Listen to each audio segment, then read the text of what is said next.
Halo semua, jumpa lagi dengan aku yang selalu menghantui kuota kalian dalam drama terbaru berjudul. Ya, dari judulnya saja kita sudah bisa menebak kalau drama ini tuh bercerita tentang mafia pedagang senjata yang melibatkan seorang bocah perempuan tak tahu masalah. Penasaran? Oke, jangan lama-lama guys, langsung saja ke ceritanya.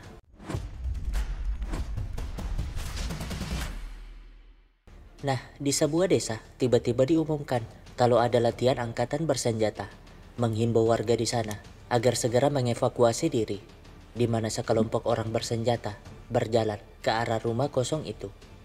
Tapi tak jauh dari sana, sebuah mobil terparkir, lengkap dengan seorang sniper yang membidik rumah kosong tersebut.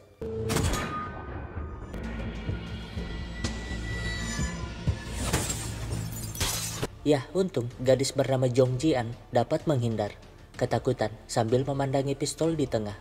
Begitupun wanita rambut pendek di depannya. Di rumah itu ada juga pria yang terluka, dan Jian ingin segera mengambil pistol itu, tapi sniper tadi menembak, membuat pistolnya terlempar ke bawah sofa. Ia pun teringat masa lalu saat nonton film perang di mana pamannya bernama Jiman menjelaskan kalau kunci dalam adu tembak adalah memperhatikan titik buta musuh. Alhasil, ia segera mengikat cermin di sapu, lalu memancing sniper itu. Tapi ditembak. Ia sih tak nyerah, menaikkannya agak tinggi, tapi hal yang sama terjadi. Sehingga ia mencoba paling atas, dan rupanya sniper itu tak berhasil. Membuatnya ngerti di mana posisi musuh dan titik butanya.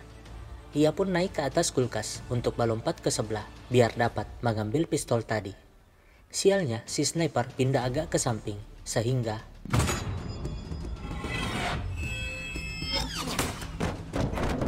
ya, untung tidak kena. Sialnya, pistol ada di bawah sofa, sehingga ia harus membaliknya. Tak menyangka ada sniper canggih di sana. Dan apa sebenarnya yang terjadi? Nah, biar jelas, kita kembali ke beberapa hari yang lalu. Seorang pria babak belur karena dihajar si Jian. Penyebabnya karena pria mesum itu nyelonong masuk ke WC wanita. Dan pastinya Jian tidak membiarkannya. Tapi namanya hukum, Jian sudah melanggar aturan, minimal memanggil walinya ke sana. Alhasil, meskipun berat, Jian yang orang tuanya sudah meninggal terpaksa menghubungi Jiman. Tapi yang mengangkatnya malah polisi, menjelaskan kalau Jiman baru saja tewas bunuh diri. Dengan begitu, ia pun pulang kampung. Teringat saat dulu pertama kali kuliah ke kota, ia kebingungan karena Jiman melengkapinya dengan lemari besi anti peluru. Padahal kan sebagai mahasiswa, ia tak butuh gituan. Uniknya lagi, si Jiman menyuruhnya menghafal ID mahasiswanya. 2201-9074. Dan itulah kata-kata terakhir Jiman yang diucapkan kepadanya. Nah, secara kebetulan supir taksi kita panggil Burhan ngaku sebagai teman sekolah Jiman. Tapi saat tahu Jiman sudah meninggal, ia jelas sangat terkejut. Memberi kartu namanya, siapa tahu Jian meminta bantuannya. Singkatnya, ia akhirnya melihat jasad sang paman. Bingung karena biasanya orang yang bunuh diri mengiris pergelangan tangan. Tapi mengapa pamannya mengiris leher? Itu pun bentukannya aneh. Sehingga polisi menjelaskan kalau tak ada bukti apapun yang menyebabkan Jiman dibunuh.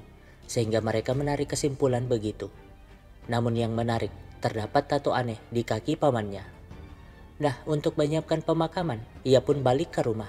Dan secara kebetulan, teman masa kecilnya bernama Jongmin muncul. Membantunya memotret foto pamannya sambil menjelaskan kalau dirinya lulusan teknik komputer yang pernah membantu Jiman membuat website penjualan. Ya, Jiman jualan selang demi membiayai Jian sejak bocah. Tapi anehnya, Jian tak pernah sekalipun menangis, bahkan saat pamannya disemayamkan. Untung ada Burhan yang membantu, tapi bingung dengan salah satu karangan bunga di sana. Karena setahunya tak ada teman Jiman bernama Lee Yong Han. Tak berapa lama, keanehan mulai terjadi di mana ada tamu kembar yang tidak dikenal. Bahkan di luar, seseorang mengucapkan kata-kata aneh.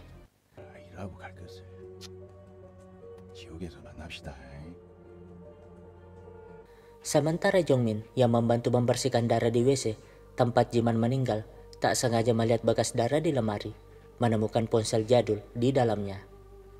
Nah, Burhan pun tak henti-hentinya nangis. Tapi teman-teman sekolahnya yang lain malah mengungkit keburukan Jiman, bahkan berdebat Ada yang bilang Jiman seorang gangster, ada juga yang ngaku kalau Jiman seorang intelijen. Membuat Burhan yang sudah mabuk marah. Harusnya tuh mereka semua berterima kasih kepada Jiman.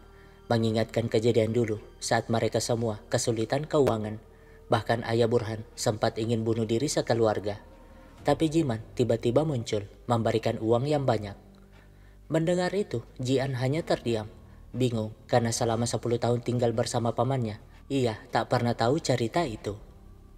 Singkatnya, setelah dimakamkan, teman-teman Burhan tambah bingung karena Jian sama sekali tak bersedih. Tapi Jian tak peduli, berterima kasih kepada Jongmin yang sudah membantu. Namun, saat sendiri di rumah, barulah ia teringat kenangan pamannya, membuatnya nangis seketika.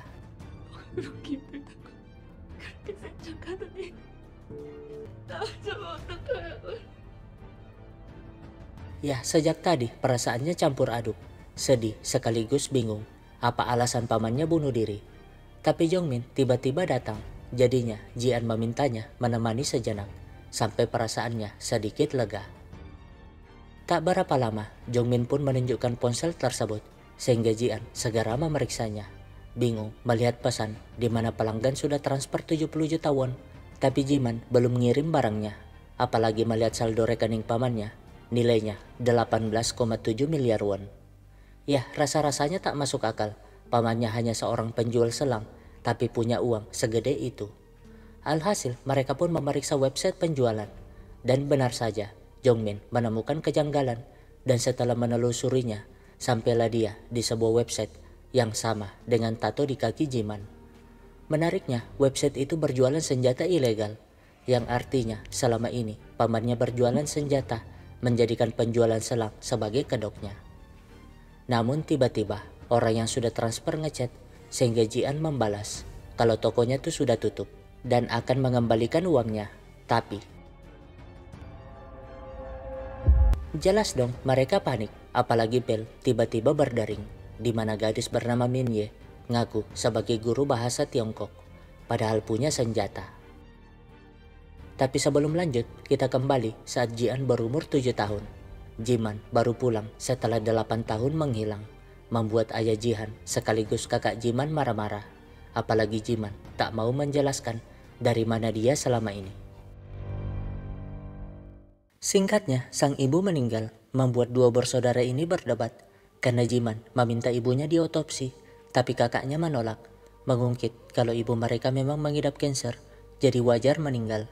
Menyalahkan Jiman kenapa baru pulang setelah sekian lama. Namun, si Jian malah tak sengaja menjatuhkan sesuatu, sehingga ibunya meminta Jiman mengantar Jian pulang, karena mereka harus segera menyiapkan pemakaman. Nah, tak berapa lama setelah mereka pulang, seorang tamu tak dikenal datang, ngaku sebagai teman si Jiman, tapi dengan wajah yang mencurigakan.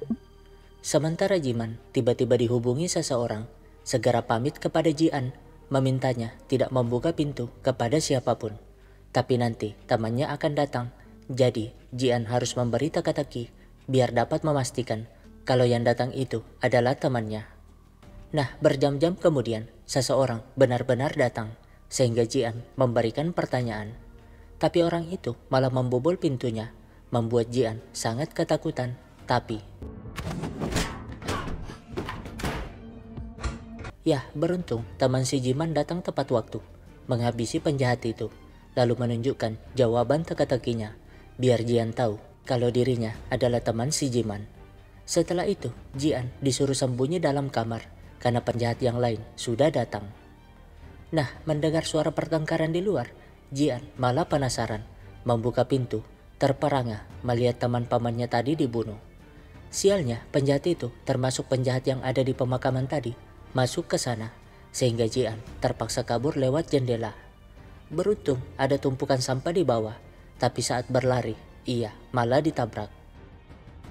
Alhasil, ia pun dilarikan ke rumah sakit, tapi tak ada seorang pun yang menemaninya, karena rupanya orang tuanya sudah dibunuh. Malamnya, ia pun bermimpi melihat serigala ingin menerkamnya, membuatnya terbangun dengan sangat ketakutan, karena mendengar suara aneh. Ya, penjahat tadi masih mengincarnya. Beruntung ia sudah kabur, tapi karena tak tahu mau kemana, ia terpaksa ke kamar mayat. Masalahnya, penjahat itu sempat melihatnya masuk ke sana, tapi Jian sudah masuk ke ruang penyimpanan mayat. Terperangah melihat ibunya sudah meninggal. Alhasil, penjahat itu ingin membuka lemarinya, tapi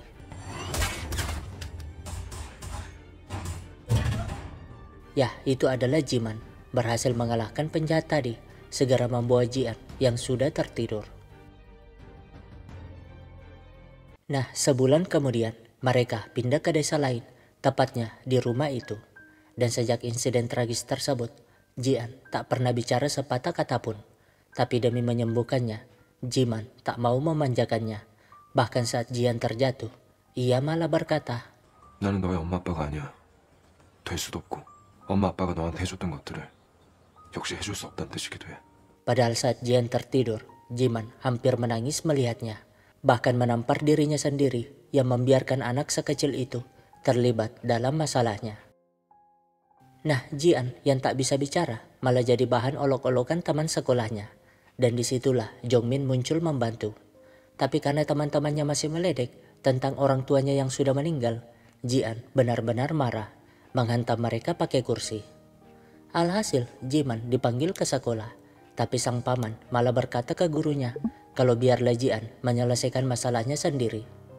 Ya, meskipun hidup bersama, mereka tidak akrab. Bahkan pernah sekali Jian pulang sambil hujan-hujanan, tak peduli dengan pamannya yang menjemput. Tak hanya itu, di rumah pun mereka makan sendiri-sendiri.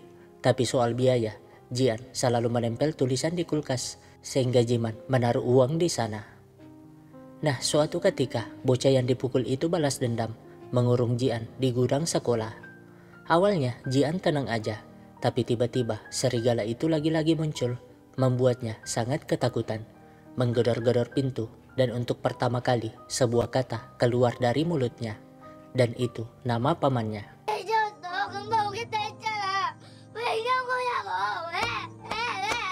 Ya, serigala itu adalah wujud rasa trauma si Jian, dan kemunculannya sekarang membuat trauma Jian sembuh, dan itulah yang diharapkan sang paman.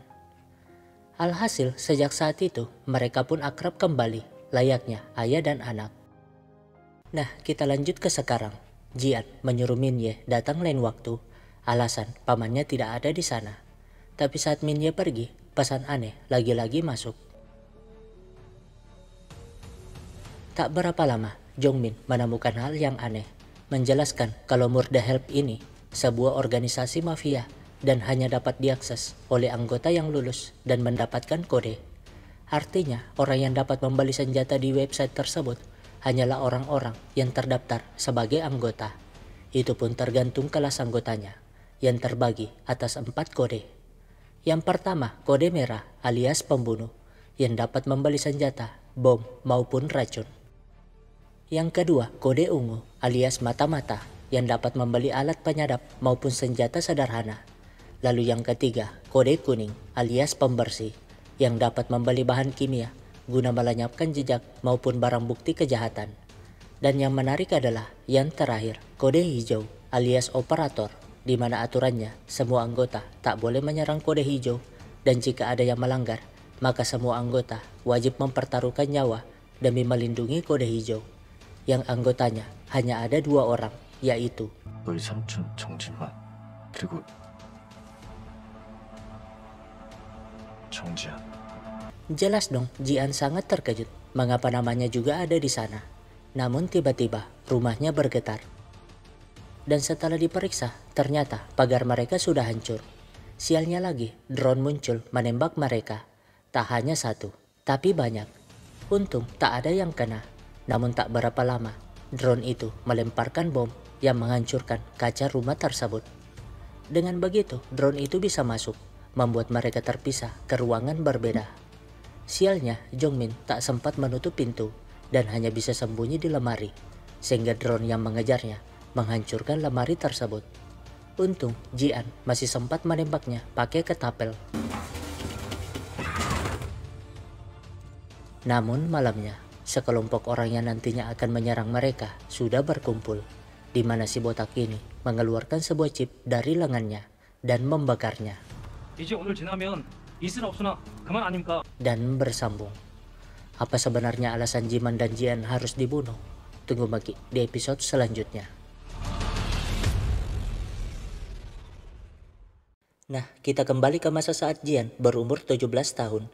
Pamannya memutuskan memasang beberapa jendela dengan menggunakan jasa tukang bernama Pasin. Dari modelannya sih, Pasin ingin markup harga, tapi melihat tatapan Jinman, ia nampak ketakutan, membuat Jian bingung. Apalagi pamannya tiba-tiba mengajak ke gunung sampai renovasinya selesai. Tapi setelah beberapa hari mendaki, mereka malah tersesat. Tak ada sinyal, dan sialnya lagi, kaki Jinman terkilir, bahkan demam, sehingga mereka harus istirahat di sebuah gua.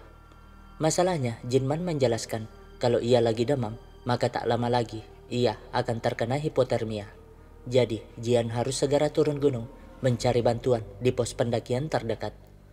Ia pun memberinya ketapel untuk jaga-jaga, tapi Jian jelas tertawa, mana bisa kayu gituan melindungi dirinya. Sehingga Jinman terpaksa menyuruhnya memanggil namanya saja 3 kali jika dalam masalah, seperti dulu saat Jian dikurung di gudang sekolah, karena ia pasti akan muncul. Jelas dong, Jian mengira pamannya sinting, memilih mengambil ketapel itu saja daripada nurutin kekacauan pamannya. Padahal saat dia pergi, Jinman segera menghubungi Pasin. 다시 나야. 약기운 대단하네. 본인이 선택하게 해야지. Ia pun masuk ke dalam gua mengambil sebuah senjata, yang artinya ia memang pura-pura sakit dan sengaja tersesat di gua. Entah apa tujuannya. Di lain sisi, Jian akhirnya sampai di pos jaga, tapi yang ditemukannya malah anjing hutan, mengingatkannya dengan trauma masa lalunya, sampai-sampai ia merasa kalau anjing itu adalah serigala tersebut. Sialnya, si anjing menggigitnya, tapi ia tidak nyerah, langsung menimpuknya pakai batu, lalu mencoba menyerang serigala itu. Dan benar saja, ia berhasil melawan ketakutannya, tapi anjing yang lain mau nyerang dan...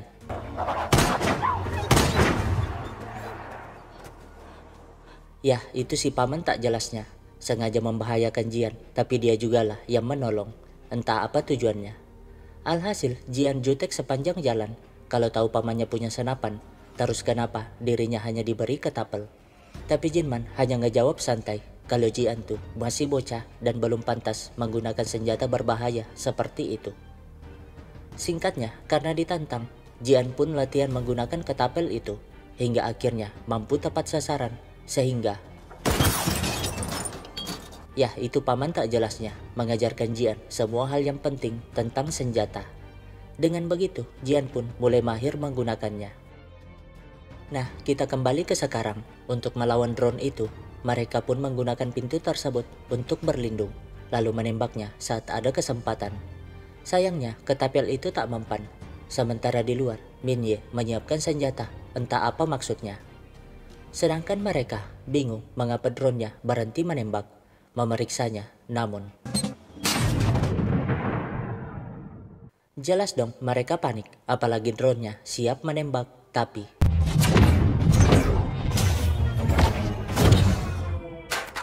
Ya, Min Ye ternyata teman pamannya, tapi langsung menyergap si Jongmin, lalu memeriksa lengannya dan membiusnya. Tentu saja Jian marah ingin melawan pakai ketapel, tapi kan Min Ye tak mudah dikalahkan. Memeriksa lengannya untuk membuktikan kalau Jian benar kode hijau. Meledek kalau Jian tuh bergerak tanpa berpikir, berbanding terbalik dengan si Jinman. Tapi Jian masih ingin ngelawan, tapi tiba-tiba saja sebuah peluru hampir mengenainya. Beruntung Min Ye segera menendangnya, sehingga mereka tidak terkena. Ya, dialah si gondrong sniper. Nah, Min Ye pun menjelaskan kalau ia datang ke sana untuk melindungi Jian, menyuruhnya berpikir sekali lagi alasan mengapa Jinman selalu meminta namanya dipanggil 3 kali jika Jian dalam kesulitan. Ya, Jian pernah melakukan itu sebanyak 3 kali, saat terkurung di gedung sekolah, saat hampir dilecehkan waktu SMP, lalu terakhir saat bos Jian di swalayan mencurangi gajinya, dan yang terjadi kepada pelakunya berakhir mengganaskan. Intinya, Min Ye ingin si Jian paham kalau hanya Jian dan pamannya yang memiliki kode hijau, dan mereka sebagai pemilik kode lain wajib melindungi, apalagi saat Jian memanggil nama Jinman 3 kali. Membuat Jian tambah bingung siapa dan apa yang dilakukan paman tak jelasnya itu. Nah, di luar si botak sudah bersiap menyerang, meminta si gondrong untuk terus melaporkan setiap pergerakan di rumah itu. Tapi Minye tidak tinggal diam, segera melemparkan bom asap sehingga si Gondrong mengerahkan drone untuk masuk melenyapkan asap tersebut. Tapi Minye langsung menembaknya. Sayangnya si Gondrong yang melihatnya langsung menembak mengenai lengan Minye hingga pistolnya jatuh di tengah. Tapi tahu kalau Minye ada di sana, si Botak dan Gondrong jelas kesel. Mengapa juga wanita barbar itu ada di sana? Yah, gimana tidak kesel? Minye adalah anggota kelas S yang memiliki 2 kode sekaligus, merah dan ungu. Artinya Minye ahli membunuh dan strategi, dan pastinya mereka akan sangat kesulitan. Meskipun begitu, mereka tak ada pilihan selain menyelesaikan misinya segera. Begitupun dengan Jian, harus segera mengambil pistol tersebut, sehingga terjadilah seperti di awal drama. Ia melompat ke sebelah dan menemukan sniper di bawah kursi.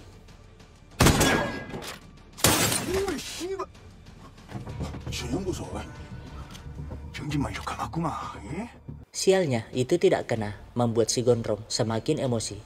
Dan karena Jian kewalahan, Minye pun segera membantunya.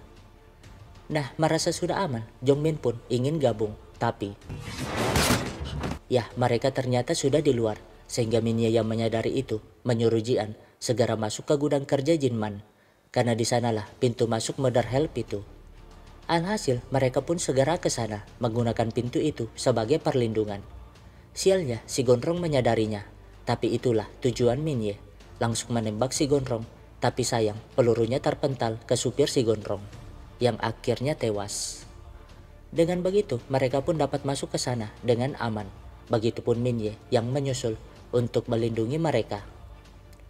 Nah, menemukan liftnya, Jian bingung karena sudah memasukkan ultahnya dan ultah pamannya, tapi tidak berfungsi. Namun, teringat kata-kata terakhir pamannya untuk terus mengingat ID siswanya. Ia pun mencobanya, dan benar saja itu berfungsi, di mana lift itu membawanya ke basement rahasia alias gudang senjata Mother Help. Namun, pria bertopeng tiba-tiba menodong mereka. Berado ya? Nah, kita kembali ke masa lalu. Jinman terlihat di sidang sebagai saksi. Or did you not see the dependent killing civilians? Ya, dialah si Bale, yang entah ada masalah apa dengan Jinman, tapi Bale itulah yang membunuh orang tua Jian di pemakaman waktu itu. Makanya saat Jinman tahu kalau Bale menuju pemakaman, ia segera meminta temannya, si Honda, untuk melindungi Jian. Tapi saat di jalan, emak-emak yang mobilnya bongok malah minta bantuan. Dan Jinman yang tak ada waktu ingin mundur, tapi dan inilah penyebab sehingga Jinman tak mampu menyelamatkan orang tua Jian. Nah, kembali ke sekarang, geng si Botak berhasil masuk ke gudang.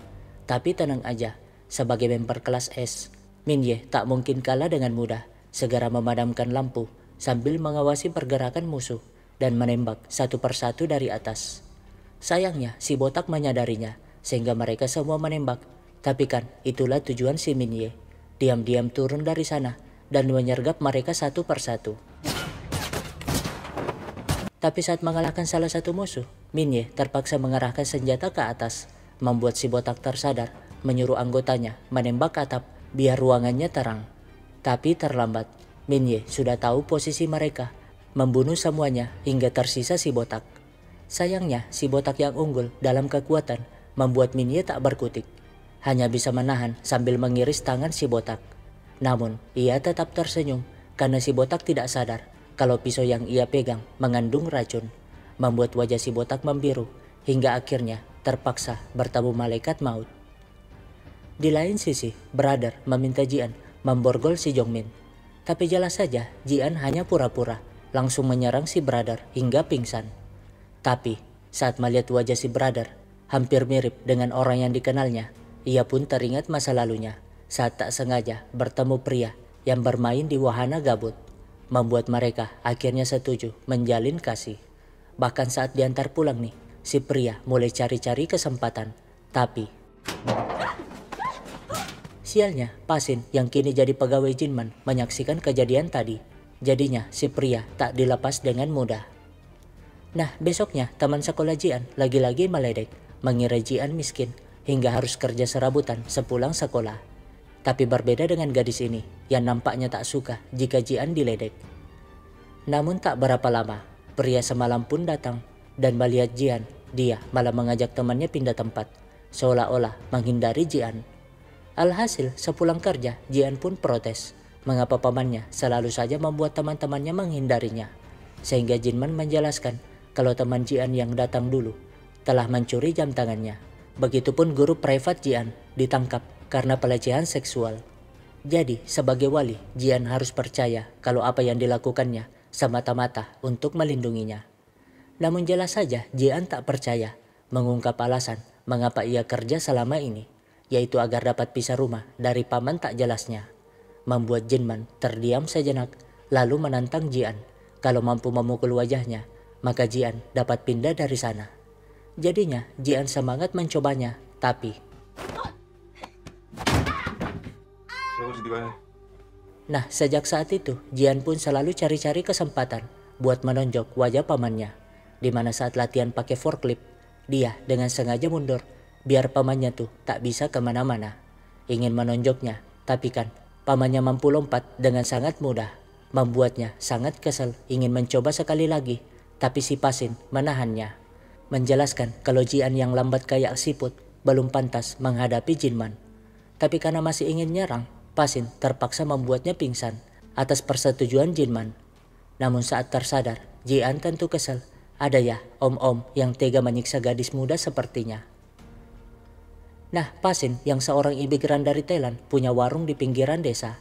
Di mana malam itu, Jian tiba-tiba datang, memohon agar Pasin melatihnya Muay Thai. Bahkan rela membayar dengan gaji kerja serabutannya yang tak seberapa. Alhasil, Pasin pun setuju, tapi... Ya, latihan pun dimulai. Saking semangatnya, Jian latihan sambil kerja. Sekali-kali mencoba menyerang pamannya. Hingga berbulan-bulan kemudian, Jian akhirnya menguasainya. Begitupun si Pasin yang punya banyak cuan. Singkatnya, Jian tak sengaja melihat temannya dilecehkan preman. Sehingga saat ia menegur, temannya itu punya kesempatan kabur. Alhasil, preman-preman itu menyalahkan Jian dan menyerangnya. Tapi...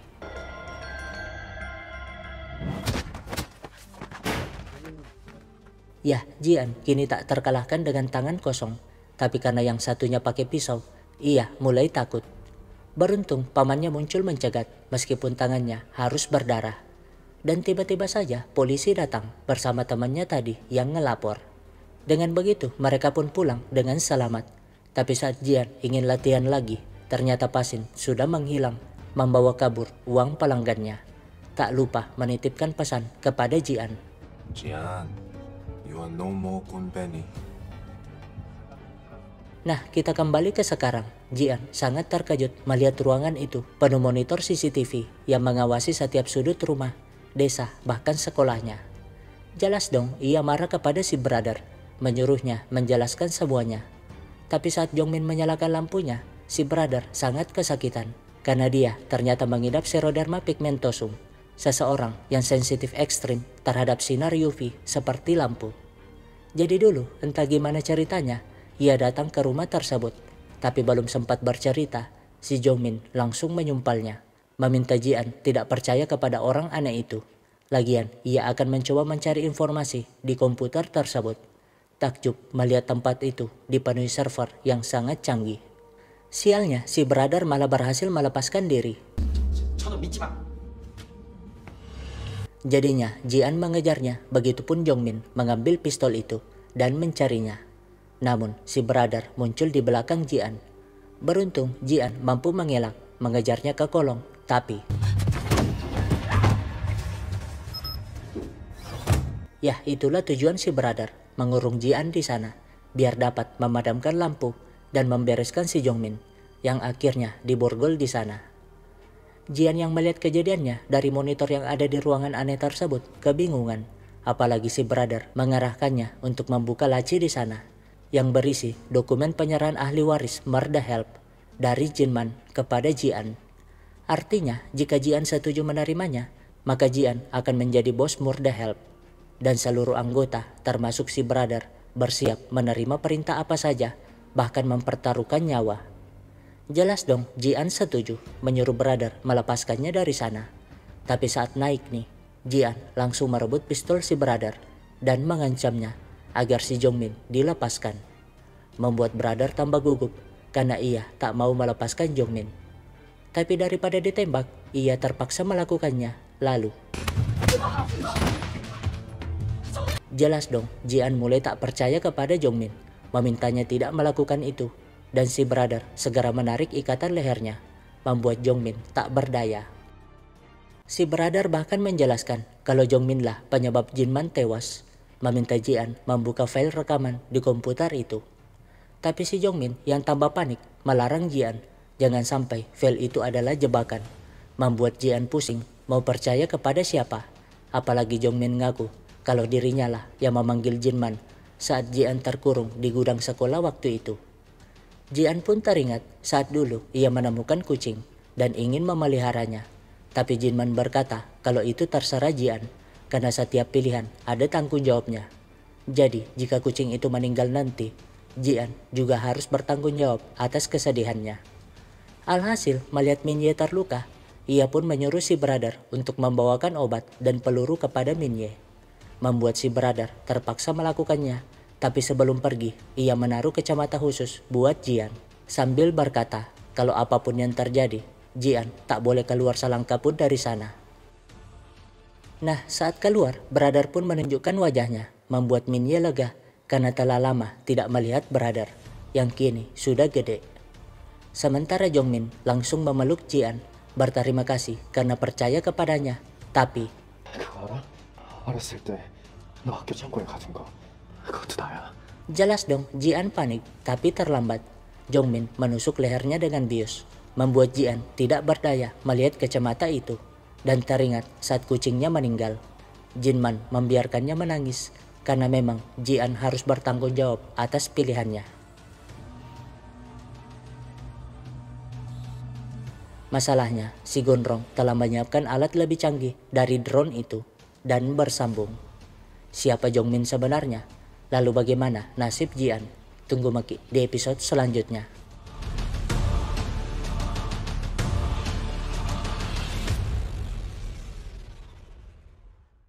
아까 광고 보고 왔는데 배정민이라고 합니다. 지안이 초등학교 동창이에요.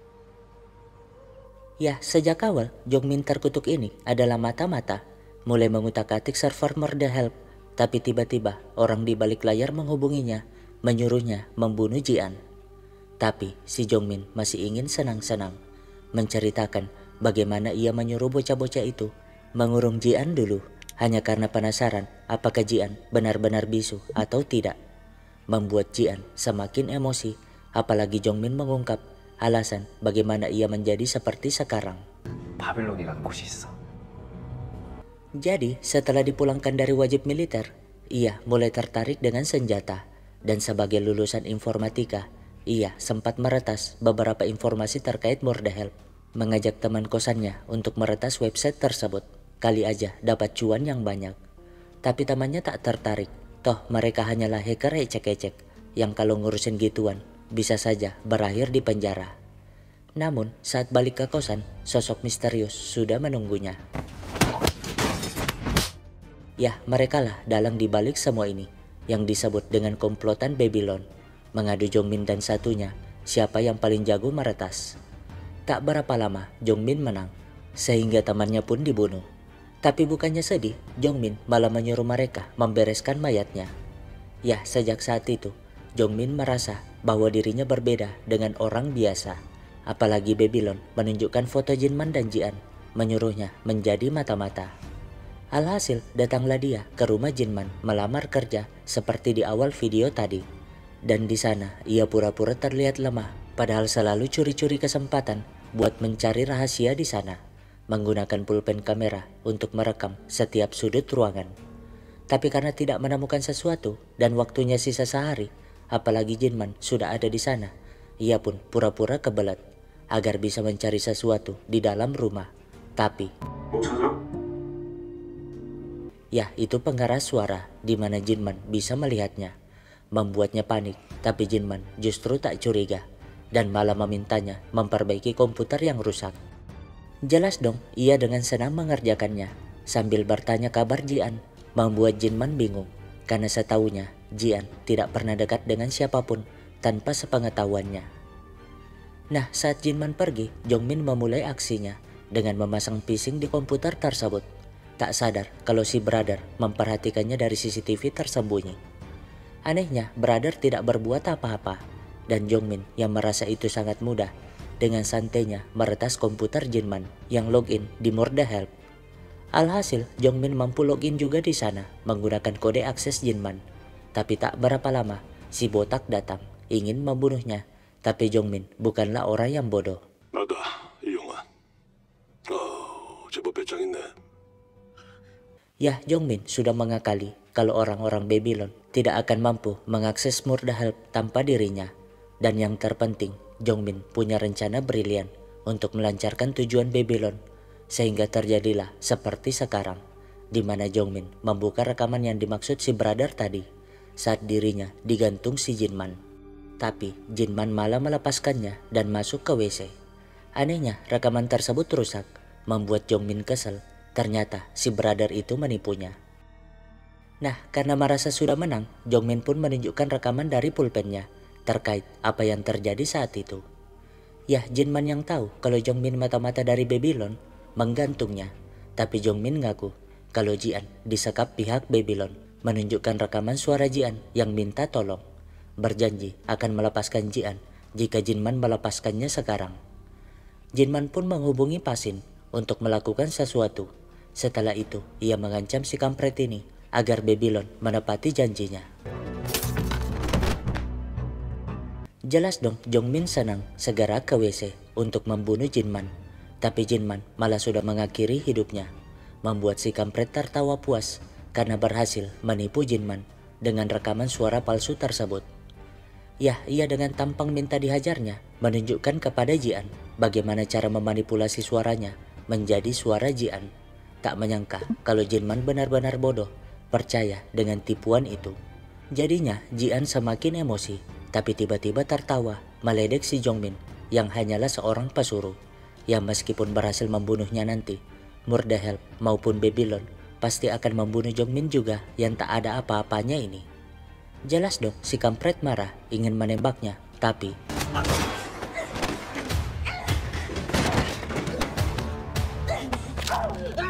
yah, Jian berhasil menggigit telinga si kampret sekaligus melepaskan diri, segera lari sembunyi karena Jongmin masih memegang pistol. Ia pun teringat ajaran pamannya kalau dalam keadaan terdesak nih, ia harus memanfaatkan segala hal yang ada di sekitarnya. Di lain sisi, si Gondrong malah dapat misi baru kalau mereka tidak boleh membunuh ataupun melukai wajah Jian, karena wajah Jian masih dibutuhkan untuk mengakses sesuatu yang penting. Sementara Jongmin dengan belagunya memastikan kalau Jian tidak bisa kabur darinya. Tapi ya, penjebakannya berhasil dan saking keselnya Jian menghajarnya hingga mampus. Sementara Minye mengobati lukanya sambil protes kepada brother yang harusnya tuh tidak meninggalkan Jian sendirian. Tapi brother yang tahu bagaimana Jinman mendidik Jian selama ini tidak khawatir, percaya kalau Jian bukanlah orang yang lemah. Karena yang terpenting sekarang, ia harus membobol dinding tersebut tempat Jinman menyembunyikan senjata. Nah, tak berapa lama bantuan si Gondrong datang, yaitu si Gimbal bernama Kuma serta seorang ahli robotik yang mengeluarkan robot tempur baru. Hebatnya, robot tersebut mampu meniru kemampuan makhluk hidup hanya dengan sekali scan, berlari dengan kencangnya seperti anjing tadi. Dengan begitu, Kuma pun memimpin yang lain untuk menangkap Jian hidup-hidup.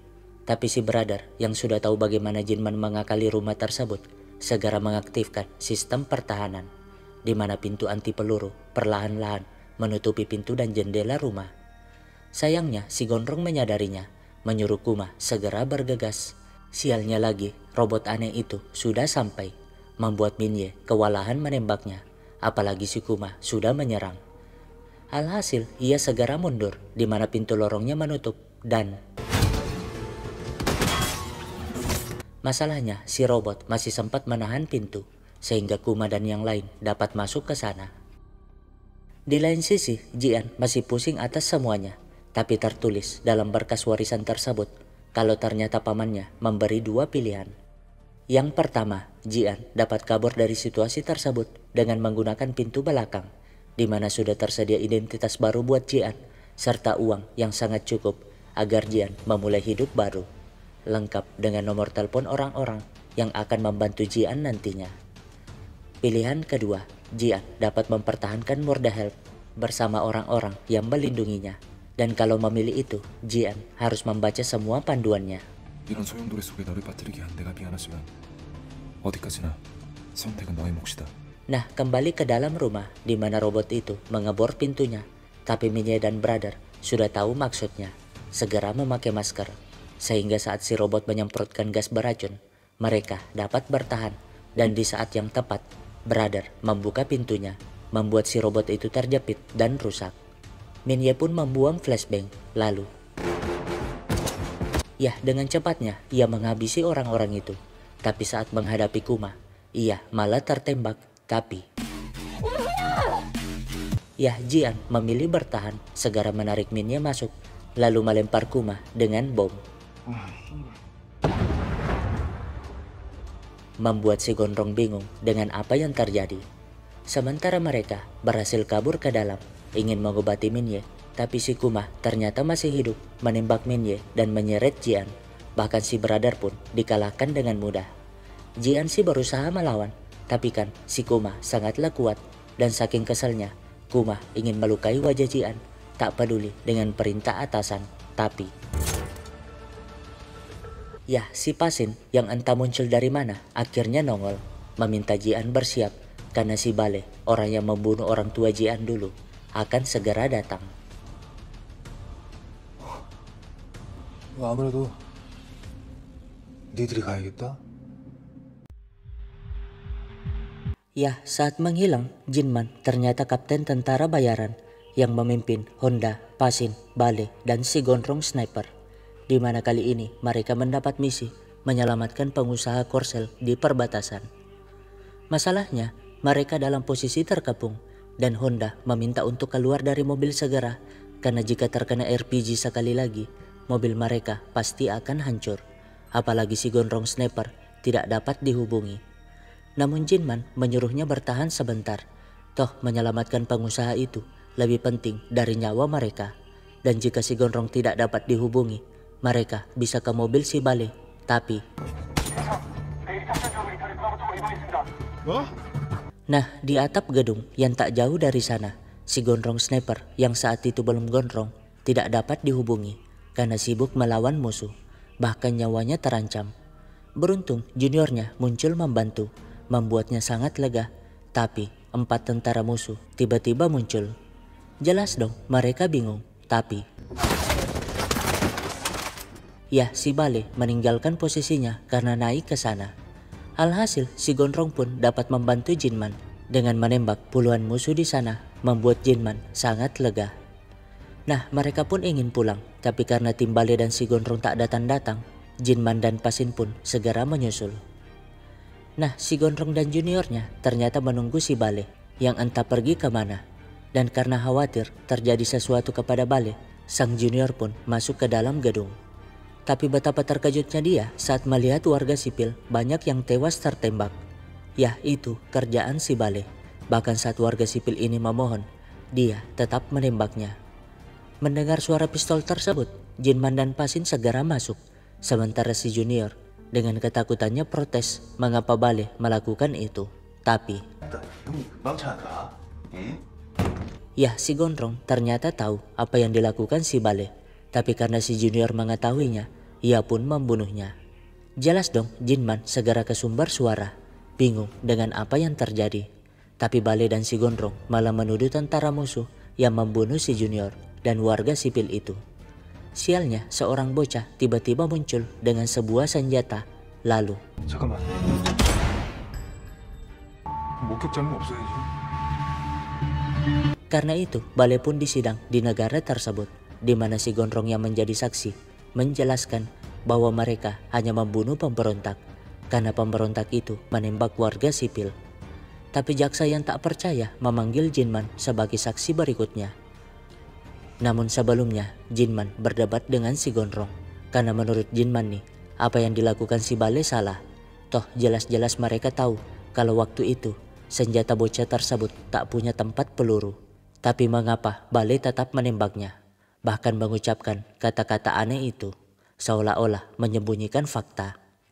Jinman bahkan protes kepada atasan bernama Yonghan karena peluru yang bersarang di kepala si junior tidak ada yang cocok dengan senjata pemberontak, menuduh Bale yang menembaknya. Tapi sekarang saat ditanya jaksa, Jinman malah menjawab, I didn't. alhasil karena tak ada bukti, Bale pun dinyatakan tidak bersalah. Tapi mengapa Jinman berubah pikiran? Ya, saat itu Yonghan menjelaskan bahwa Jinman dan Bale adalah orang yang sama kuatnya dan sangat berharga bagi organisasi. Dan Jinman satu-satunya orang yang dapat mengendalikan si Bale, sehingga Jinman setuju tidak membongkar kejahatan tersebut. Tapi dengan satu syarat, ia tidak mau lagi satu misi dengan si Bale. Singkatnya, mereka berangkat ke Laos untuk misi selanjutnya. Tapi si Bale malah ikutan, membuat Jinman berusaha menahan amarahnya. Namun si Gondrong malah mengungkit sidang tersebut, tidak menyangka kalau Jinman cukup setia dan melindungi mereka. Jelas dong si Pasin yang kesal langsung mengumpat, membuat si Gondrong emosi meledek si Pasin. Tapi ya, di antara mereka tidak ada yang mampu mengalahkan Pasin dalam duel jarak dekat. Tapi si Gondrong tidak mau mengalah, meminta si duo botak kembar membantunya biar seimbang. Jinman sih meminta mereka berhenti, tapi si Gondrong tidak menggubris. Hingga akhirnya si Bale yang bersuara, barulah si Gondrong nurut. Artinya mereka kini terbagi dua, meskipun Jinman lah kaptennya. Jadi sebelumnya Jinman protes mengapa si Bale masih ikut dalam misinya. Namun Yonghan menjelaskan bahwa itu keputusan pusat. Apalagi misi kali ini sangat penting, yaitu mengalahkan bandar narkoba terbesar di Laos. Berjanji kalau ini terakhir kalinya Jinman satu misi dengan si Bale. Lagian tak ada warga sipil di sana dan Jinman cukup menangkap si Tao, bos bandar narkoba hidup-hidup. Sementara Bale ditugaskan mengurus kroco-kroconya, sehingga Jinman terpaksa setuju. Nah, setelah mendarat, Jinman mengingatkan si Bale kalau tak boleh membunuh jika mereka tidak bersenjata. Namun, psikopat ini hanya menatapnya dengan tatapan membunuh, seolah-olah tidak peduli. Singkatnya, mereka pun berhasil mengalahkan bandar narkoba tersebut, di mana si Bale menemukan dua musuh yang menyerah tanpa senjata, jadi tak boleh dibunuh. Namun, si Bale malah mengakalinya, memberikan pisaunya sehingga ia dapat membunuhnya dengan sangat puas. Sementara Jinman dan Pasin berhasil menangkap si Tao hidup-hidup, mengabari yang lain untuk segera bergegas. Tapi seperti biasa, Bale yang haus darah malah berkeliling, menemukan tawanan yang terkurung di sana, lalu melempar mereka dengan granat. Jelas dong, suara itu membuat Jinman dan Pasin segera ke sana, yakin kalau itu ulah si Bale. Ya, Jinman memang cekatan, memastikan kalau akan melaporkan tindakan Bale itu ke pusat, memerintahkan mereka untuk meledakkan tempat tersebut dan segera pulang. Dengan begitu, mereka pun memasang bom waktu, tapi Jinman yang mendengar sesuatu di kamar si Tao mencoba memeriksanya. Dan benar saja, itu pacar si Tao, kita panggil Wati. Dan karena prinsipnya yang tak mau membunuh warga sipil, ia berjanji menyelamatkannya. Alhasil, ia pun menyuruh mereka semua duluan, lalu kembali menyelamatkan Wati diam-diam sebelum bomnya meledak. Sialnya, si Bale ternyata membuntutinya. Jadinya, Jinman segera menarik Wati buat kabur. Namun, si Bale menghadang bahkan menembak Jinman. Untung, Jinman pakai rompi anti peluru, menyuruh Wati keluar gedung segera agar ia bisa duel dengan psikopat itu. Yah, merasa dirinya hebat, psikopat ini membuang pistolnya, menantang Jinman duel dengan pisau. Awalnya sih seimbang, tapi si Bale berhasil mengiris tangan Jinman. Namun Jinman berhasil menyudutkannya, bahkan menusuk bahunya. Sialnya, saat berusaha mencekik, si Bale meramas tangan Jinman yang luka tadi, sehingga mampu menusuk pahanya, membuat Jinman akhirnya pincang dan tak mampu menahan serangan si Bale berikutnya, yang melukai pipinya itu. Dan karena Jinman tak bisa berdiri lagi, Bale pun ingin menusuknya, tapi ya, itu si Wati. dan Jinman yang tak ingin menyia-nyiakan kesempatan itu langsung menusuknya. Lalu 내가 네 가족, 네 친구, 너랑 관련된 모든 인간들 다 죽이고 jelas dong Jinman sangat marah, ingin menembaknya tapi peluru pistolnya habis. Dan karena bomnya sisa semenit, mereka pun terpaksa keluar, membiarkan Bale meledak di sana. Singkatnya, Jinman berbohong ke pusat kalau ia dan Bale mengatur bom yang tersisa. Tapi saat ingin keluar, ternyata masih ada musuh yang hidup. Jadi mereka berjuang bersama, tapi sayangnya dirinya yang di dekat pintu berhasil keluar, sementara si Bale tewas meledak bersama musuh yang tersisa. Nah, karena ingin menenangkan diri, Jinman pun meminta cuti. Yong Hansi mengizinkan, tapi karena tidak percaya kesaksian itu, ia menyuruh seseorang membuntuti Jinman. Di lain sisi, si Gondrong mengemas barang-barang si Bale, tapi menemukan jam mahal di sana dan memakainya.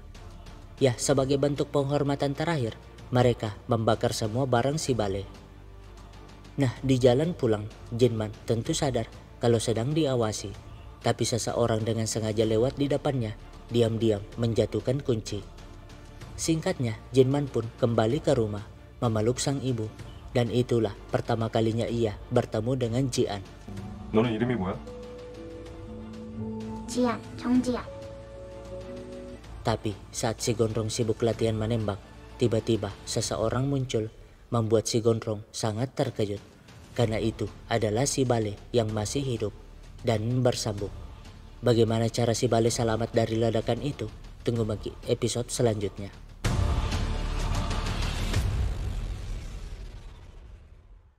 Nah, kisah ini masih kelanjutan si Jinman yang pulang kampung, di mana ia mengirimkan senjata buat mafia di Laos, dan bayarannya adalah si Wati yang diselundupkan ke Korea, tepatnya di rumah si Honda.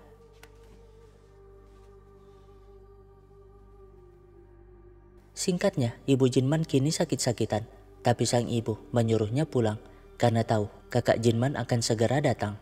Tak mau melihat mereka bertengkar lagi. Berpesan kalau Jinman harus selalu menemani Jian. Alhasil, Jinman pun memilih pulang. Di lain sisi, Honda yang mendapatkan paket aneh segera membawanya masuk melalui pintu tersembunyi yang mengarahkannya ke sebuah toko senjata.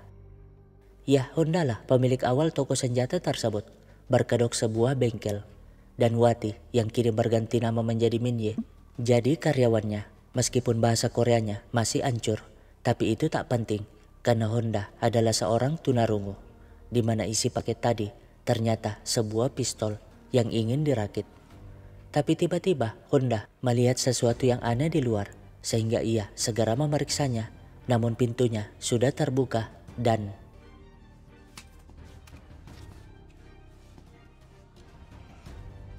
ya, Jinman untuk pertama kalinya datang ke sana, membuat Minye sangat bahagia. Tapi Honda terkejut karena melihat pistolnya sudah terakit.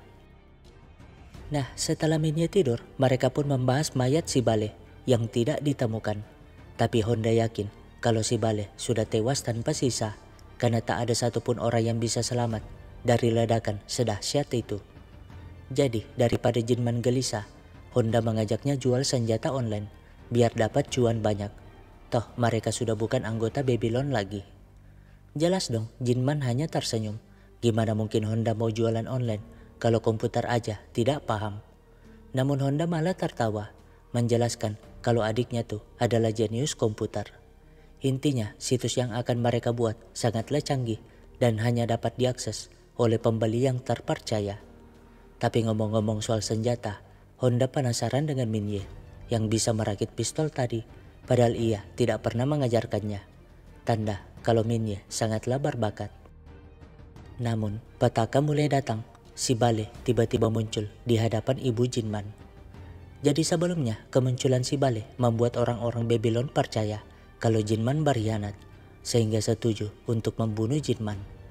Namun salah satu orang kepercayaan Jinman bernama Jungchol tidak setuju jika Bale juga ingin membunuh semua orang terdekat Jinman. Jadinya si Gondrong Sunjo berusaha membujuk, tapi menyinggung anak Jungchol yang masih SD itu. Artinya Jungchol harus nurut jika tidak mau anaknya terancam. Alhasil Bale pun membunuh ibu Jinman sebagai langkah awal penjebakan. Sehingga saat pemakaman, Jinman yang merasa janggal dengan kematian ibunya membuat sang kakak marah karena tak tega jika ibunya diotopsi. Dan seperti sebelum-sebelumnya, Jinman pun mengantar Jian pulang. Tapi nyatanya orang-orang Babylon sudah sejak tadi mengawasi, termasuk si Gondrong Sunjo yang menerima aba-aba akhirnya datang, ngaku sebagai teman si Jinman, meminta bantuan mereka untuk mengambil karangan bunga di atap. Jelas dong mereka bingung, kok ada ya karangan bunga dikirim lewat sana. Tapi namanya ingin ngebantu, mereka pun nurut, padahal si Bale sudah menunggu di sana. Di lain sisi, Honda pulang ke rumah untuk membawakan makanan buat adiknya, yang tak lain adalah si Brother. Di saat yang sama, orang tua Jian sudah di ujung maut. Mirisnya, sebelum membunuh mereka, si Sungjo malah mengungkap skenario kematian kalau ayah Jian membunuh istrinya karena mengetahuinya selingkuh, lalu bunuh diri karena menyesal, membuat mereka hanya bisa nangis di ujung kematiannya. Paginya, Jung Chol lah yang menghubungi Jinman kalau si Bale itu masih hidup dan nyawa orang tua Jian terancam, sehingga Jinman meminta bantuan Honda untuk datang ke rumah melindungi Jian. Tapi mengetahui kalau kakaknya ingin keluar lagi, si Brother marah-marah, padahal Honda sudah janji sarapan bersamanya hari ini. Tapi mau diapa, Honda harus segera membantu sahabatnya.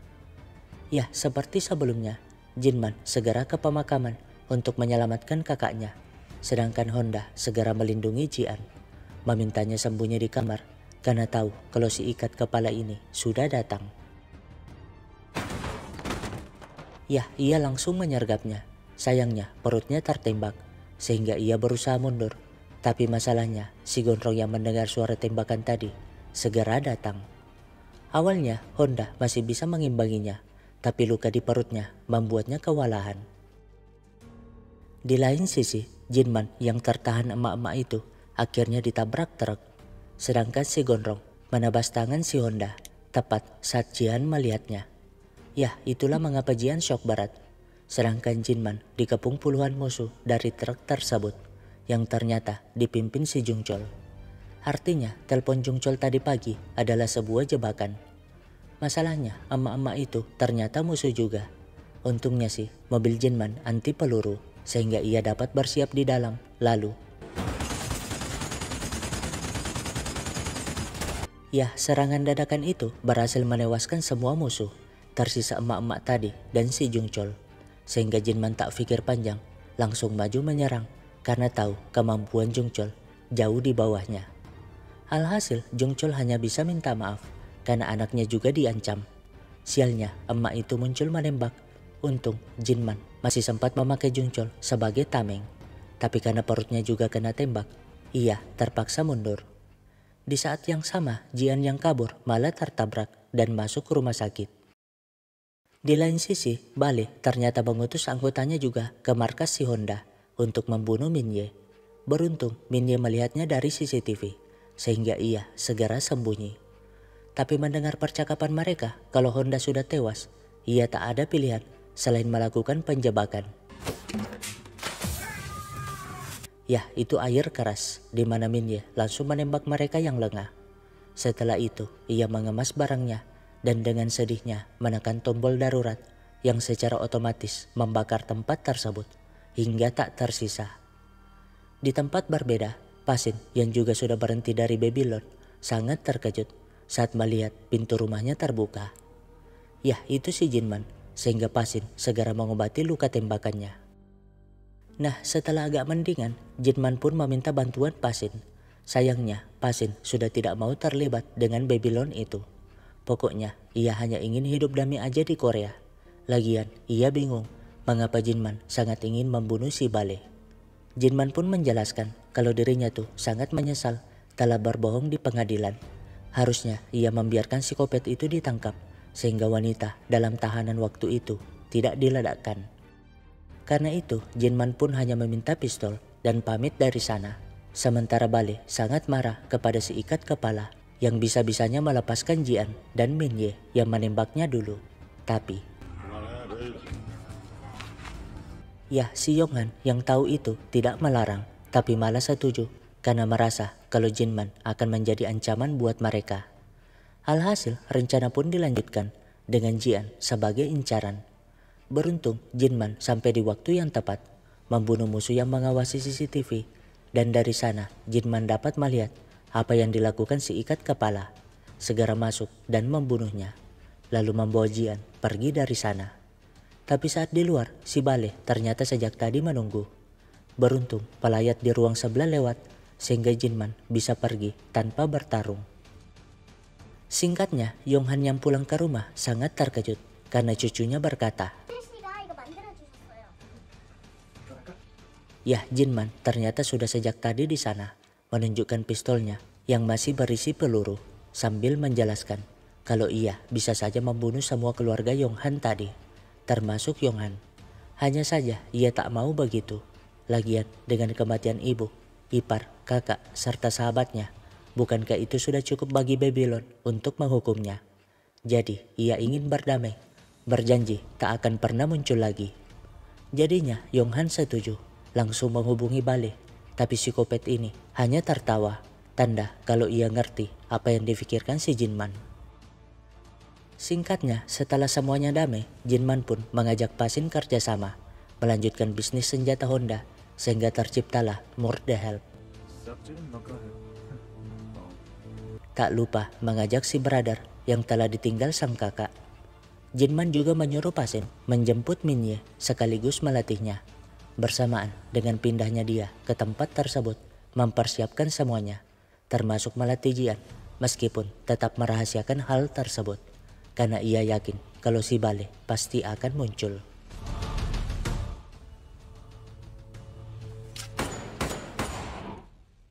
Nah, kembali ke masa sekarang, si Bale mengutus 2 botak kembar untuk membantu si Gondrong. 내가 니네까지 끌어들인 건 솔찬히 면이 안 사는데 저기가 생각보다 뚫기가 쉽지가 않아. Sementara mereka segera menolong Minye, di mana Pasin langsung mengambil kotak obat yang tersembunyi di bawah kasur, membuat Jian bingung. Ternyata selama ini Pasin juga tahu rahasia pamannya. Brother sendiri memeriksa jalan alternatif yang tersembunyi di balik mesin cuci ke toko senjata, membuatnya sangat terkejut karena ternyata si Jinman memasang jebakan di sana, yang tak lain adalah sebuah bom aktif jika pintunya terbuka. Nah, Minye yang tertolong tak ada pilihan, segera menyuntikkan insulin biar tidak merasakan sakit. Tak berapa lama, Pasin pun mengajak mereka untuk sembunyi di toko senjata. Namun brother dengan panik datang melarang mereka. Di saat yang sama, si kampret berhasil memutuskan ikatannya, ingin keluar lewat lift tapi tidak berfungsi. Sehingga ia segera mengutak-atik servernya untuk mencari jalan keluar. Iya, brother menjelaskan kalau ternyata Jinman merancang toko senjata itu tidak boleh ditinggalkan manajer, yang hanya 3 orang, yaitu Jinman, brother, dan Jian. Dan jika itu terjadi, maka sistem pengaman di toko tersebut otomatis terreset. Artinya Jian yang keluar dari sana tadi membuat tokonya terkunci. Makanya si kampret tidak bisa keluar dan butuh waktu 24 jam sampai terbuka kembali. Masalahnya si kampret sudah mengutak-atik servernya, sehingga brother kesulitan mengaksesnya. Kesal harusnya Jian tidak percaya kepada si kampret itu. Namun tiba-tiba robot tersebut menari-nari tak jelas, membuat mereka bingung. Lalu robotnya mengeluarkan gelombang suara yang dapat memecahkan gendang telinga, sehingga Pasin segera menembaknya, tapi tidak mempan. Jian sendiri menarik brother untuk berlindung, namun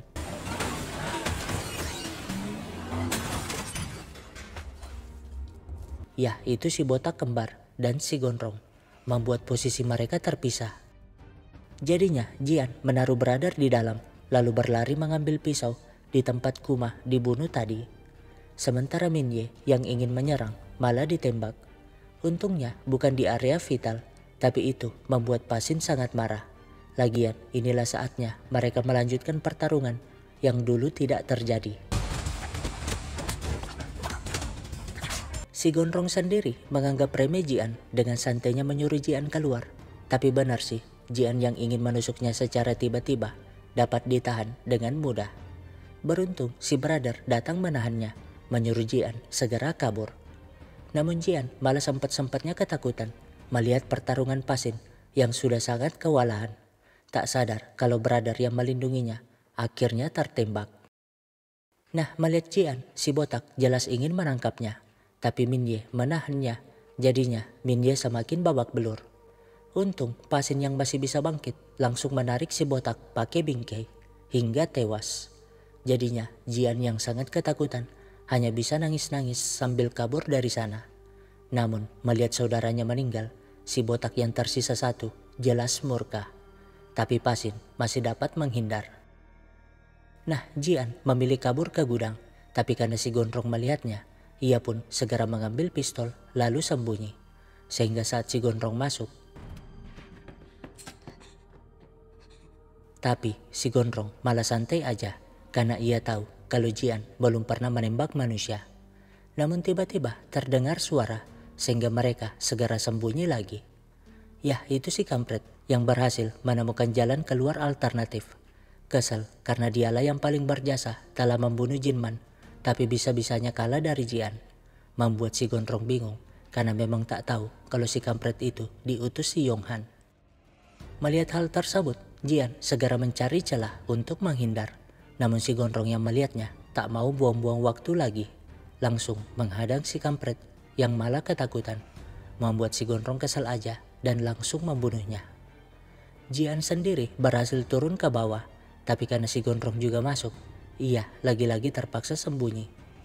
Sedangkan Pasin masih berusaha menghindar dari serangan si botak sambil mengarahkannya ke jalan di balik mesin cuci itu. Nah, untuk memancing Jian keluar, si Gondrong pun mengungkap kalau dialah yang membunuh orang tuanya. Membuat Jian sangat emosi, tapi ia tidak mau terpancing. Alhasil, daripada lama-lama, si Gondrong pun terpaksa memasang alat sensor canggih yang jika terdeteksi, maka bomnya akan meledak. Sialnya, Jian tidak tahu itu, sehingga jadinya posisinya ketahuan. Untung ia masih dapat mengambil senjata dan membalas tembakannya, tapi pelurunya malah habis. Namun melihat pistol di dekatnya, ia seketika punya ide, membuat si Gondrong bingung mengapa Jian tiba-tiba menghilang. Sementara si botak menemukan jalan rahasia itu, mengira Pasin sembunyi dalam sana, sehingga ia mendobraknya.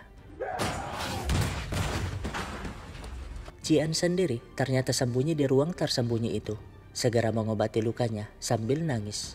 Bingung mengapa paman tak jelasnya itu memberi cobaan seberat ini. Andaikan tadi ia keluar, mungkin hidupnya akan aman-aman saja. Tapi melihat pergerakan si Gondrong, ia tidak ada pilihan selain melawan. Sedangkan si brother ternyata belum koit karena pakai rompi anti peluru. Nah, melihat si Gondrong berada di posisi yang tepat, Jian yang sudah siap langsung menancap forkliftnya. Sayangnya si Gondrong dapat menghindar. Tapi tenang aja, karena itulah tujuan si Jian. Yah, ia juga sudah menyiapkan bahan bakar di atas sana yang terjatuh ke tubuh si Gondrong. Tapi melihat Jian ingin menembaknya, si Gondrong lagi-lagi tertawa, yakin kalau Jian tak mungkin melakukannya. Lalu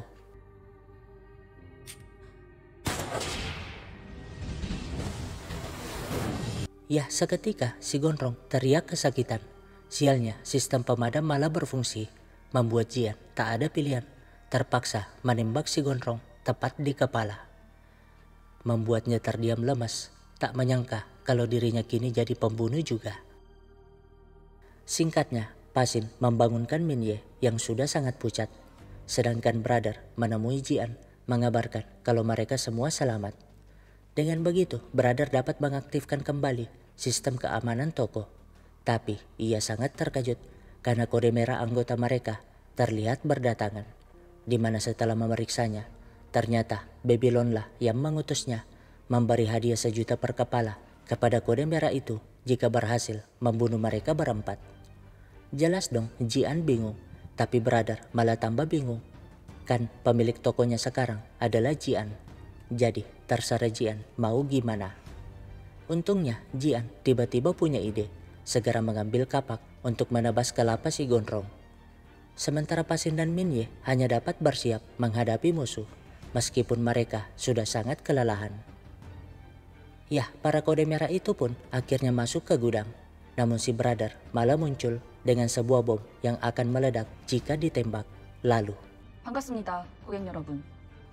저는 워더웨이프의 새로운 주인이 된 정진만의 조카 정지안입니다. ya Jian menjelaskan kalau ia ingin menunjukkan hadiah spesial hari ini, di mana si brother melempar hadiahnya yang tak lain adalah kelapa si gondrong. Jelas dong mereka mulai ketakutan, apalagi Jian berkata kalau dirinya lah yang telah membuat si gondrong begitu. Jadi jika mereka pergi dari sana, maka imbalan 4 juta yang ditawarkan Babylon itu akan Jian transfer kepada masing-masing dari mereka secara merata. Dan pastinya mereka tetap memiliki kode merah sehingga masih dapat berbisnis dengannya. Tapi jika masih ingin menyerang, Jian pastikan kalau mereka semua akan berakhir seperti si gondrong. Jadinya mereka setuju mundur. Toh jika menyerang, mereka tak dapat lagi membeli senjata di sana.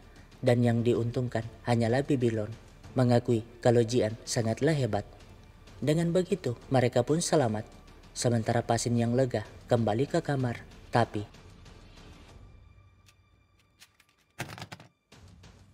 setelah brother datang, Jian pun naik ke atas mencari Pasin dan Minye.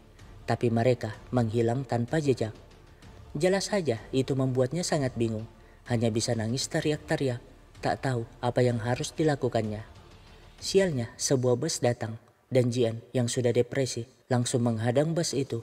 Pokoknya ia siap mati sekarang. Tapi yang turun malah supir bus yang mengantar pemakaman Jinman sebelumnya. Dan rupanya om-om ini adalah kode kuning yang bertugas membersihkan bekas pembunuhan. Mereka pun membersihkan sampai pagi. Tapi lagi-lagi sebuah mobil datang sehingga mereka segera bersiap. Tapi yang keluar dari mobil ternyata si Burhan beserta teman-teman Jinman itu, lengkap dengan biang kerok yang ternyata masih hidup. Artinya sejak awal mereka semua telah mengatur penjebakan ini dan tamat. Lalu bagaimana dengan Bale dan Yonghan? Tungguin saja di season keduanya. Sekian dari saya, sampai jumpa di drama lainnya.